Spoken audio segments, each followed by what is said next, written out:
Welcome back. Today we're diving deep into, well, just one of the most astonishing stories of political revenge and sheer human survival I think I've ever come across. We're talking about the disappearance of the Oufkir family. It's an epic story, really. Spans 19 years. It all kicked off in 1972, right after General Mohammed Oufkir tried to overthrow King Hassan II of Morocco. Right, Oufkir was the king's top guy, his strongman, for years.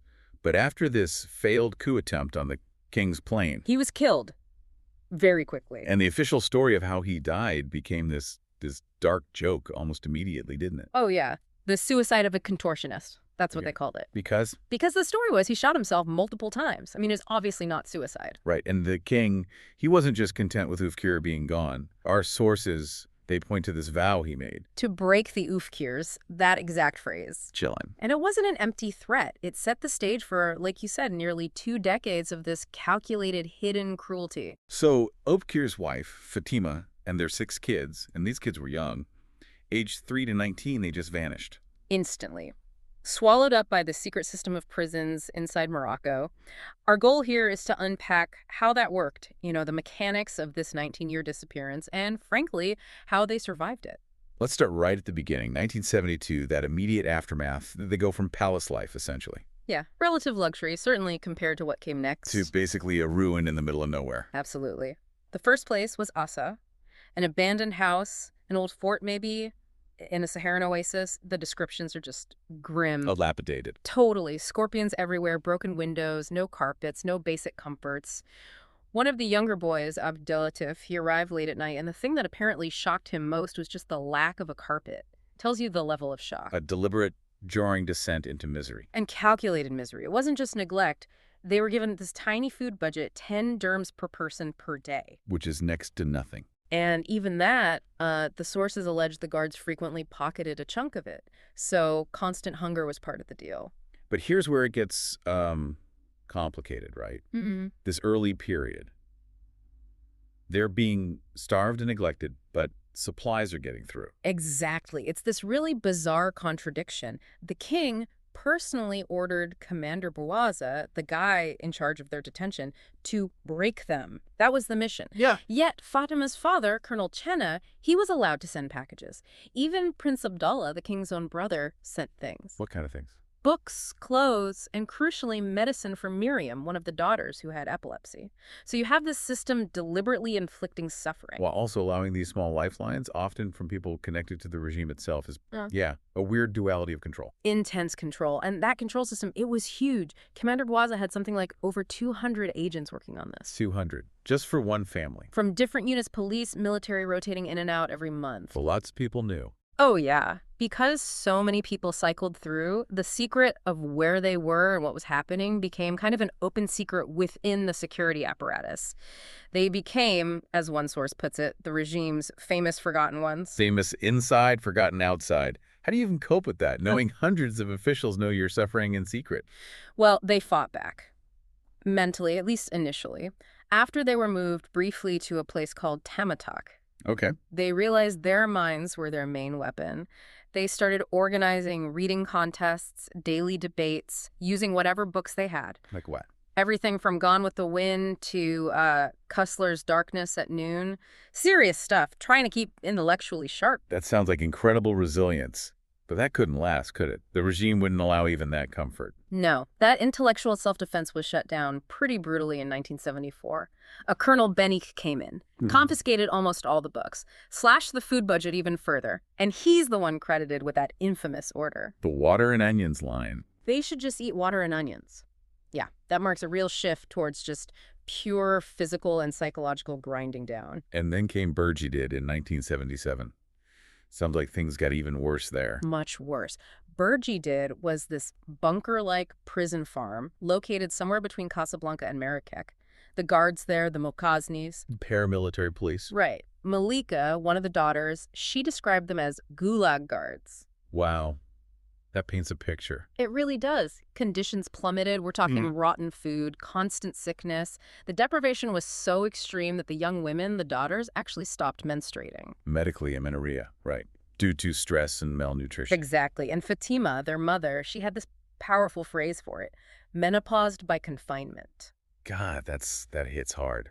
It shows the depth of the assault, not just physical, but on their very biology. It was profound state-inflicted trauma. So in that total isolation, cut off even from books, how do they maintain connection? Even just with each other, communication must have become everything. Absolutely critical. And they got incredibly inventive. Malika came up with something she called the installation. Okay. It was basically an improvised communication system to talk between their separate cells, using wiring. Where do they get wire in a bunker? Well, first they used a bit of garden hose they found, but to get a proper line, a conductive line, run to Raouf's cell, Raouf was one of the sons they needed metal wires. They sacrificed the only real link they had left to their old life, their Louis Vuitton suitcases. No, the actual suitcases. Oh, yeah. These expensive cases had somehow followed them through all the different prisons. They stripped the metal support frames out of them. To use as wire. That's, Wow. the symbolism. Destroying the symbols of their past luxury to create a basic human connection in the present hell. It's incredibly potent, isn't it? Trading material history for psychological survival. That wire let them talk to each other. But Fatima, the mother, had another lifeline. Go on. A secret weapon connecting them potentially to the outside world. A tiny, stripped-down transistor radio. Hidden where? Under a loose floor tile. She had to rely on guards, maybe ones who knew her father or were sympathetic for whatever reason, to smuggle in fresh batteries every few months. And what did they listen to? What could they even pick up? Mostly RFI, Radio France International. And through RFI, they got hooked on French cultural shows, especially one called Pop Club. Pop Club? Yeah, hosted by a guy named Jose Artur. He and other radio hosts became like this adopted distant family for them. Voices in the dark. Literally, their only window onto a world that had completely forgotten they existed. Those voices were vital for their sanity. But even with all that ingenuity, that fighting spirit, the psychological damage must have been immense. Especially for Malika, you mentioned her earlier. She shared something quite profound about her inner conflict. She did. It's quite startling, actually. She confessed later that she felt deeply ashamed because she kept dreaming about King Hassan II. The man responsible for it all. The man actively orchestrating their torture. But you see, in her childhood, growing up partly in the royal palace circles, he'd been almost like a father figure to her. Wow. So the trauma wasn't just hatred. It was this knot of past loyalty and present horror. A profound, disturbing contradiction eating away at her. It speaks volumes about the complexity of trauma under that kind of regime. Okay, so by 1983, the sheer weight of isolation, especially for Raouf, it becomes unbearable. And this leads to the next phase, doesn't it? The escape plan. Yes. Raouf starts this incredible years-long project, digging a tunnel. Underneath the foundations of their prison building at Burji did. Exactly. With the most primitive tools imaginable, the handle of his bucket. A bucket handle. Yeah.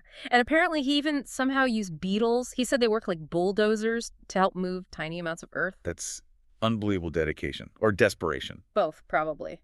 He had to be incredibly careful, checking the air in the tunnel with a candle flame if the flame went out. He'd suffocate. It wasn't just hard labor, it was constantly dangerous. A daily battle against despair and asphyxiation, yeah. And incredibly, after 4 years of this, 1987. The tunnel works. 4 of the children actually make it out. freedom. For a moment, they had this whole plan timed perfectly. Wait for the generator to cut out on Sunday evening, use the darkness. Head for the French embassy in Rabat. That was the goal. That was the plan. Get to the embassy, claim asylum. They timed it, they thought, to arrive just before it opened Monday morning. But then, the crucial, tiny, tragic mistake. Malika gets there, runs to the gates, and they're locked. Solidly locked. Why? It wasn't just any Monday morning, it was Easter Monday, a public holiday in France, something impossible for them to know, locked away as they were. Oh no, after all that, years of digging. Recaptured almost immediately. The heartbreak is just immense. So back to confinement. Harsher than ever, presumably. Did they just collapse after that? And the crackdown was severe, yes. But they didn't entirely give up on reaching the outside world. They fell back on their other connection. The radio world. Jose Artur. Exactly. Raouf somehow managed to get a letter out. He mailed it from the Central Post Office, addressed simply to Jose Artur, France Center, Pop Club, Paris. Just that. No proper address. Just that. It was this circular letter appealing to everyone they could think of, the Pope, intellectuals, politicians, even the actress Simone Signoret. And the tragic thing there is, Simone Signoret had died 2 years earlier in 1985. They were so cut off, they were appealing to someone who was already gone. Ghosts, again. what about their own records? Did they keep journals? Diaries? They did. Malika especially wrote a lot. Her account calls Kika's story, and they kept journals. A helper, someone sympathetic, actually managed to retrieve these writings after the escape attempt. So they survived their testimony. No, in a moment of sheer panic, terrified of being caught with this incriminating evidence after the recapture, the helper burned everything. Oh, God. All of it. All of it. 15 years of their lived experience, their proof, just up in smoke. It's a devastating loss, historically and personally. So after the escape attempt, the regime changes tack again, right? No more bunker. Right. They're moved to what's often called the Gilded Cage, a large, comfortable colonial house in Turga near Marrakesh. Gilded cage. Meaning The physical conditions improved dramatically. They got fresh food, individual rooms, relative comfort, so surveillance was total. 24/7. Uh-huh. Constant watching. The colonel in charge of this phase, he later admitted the king gave him a terrifying warning. Which was? If one is missing, I will hang you by your eyelashes. Jesus. So the guards were prisoners too, in a way. Their own lives depended on keeping the Oufkirs captive. Absolutely. It was psychological warfare, dressed up as an improvement. So what finally broke the deadlock? How did they eventually get out after 19 years? It wasn't mercy, clearly. No, it was international pressure, specifically the publication in 1990 of a book by Gilles Perrault called Notre Ami le Roi, Our Friend the King. That book caused a huge storm, didn't it?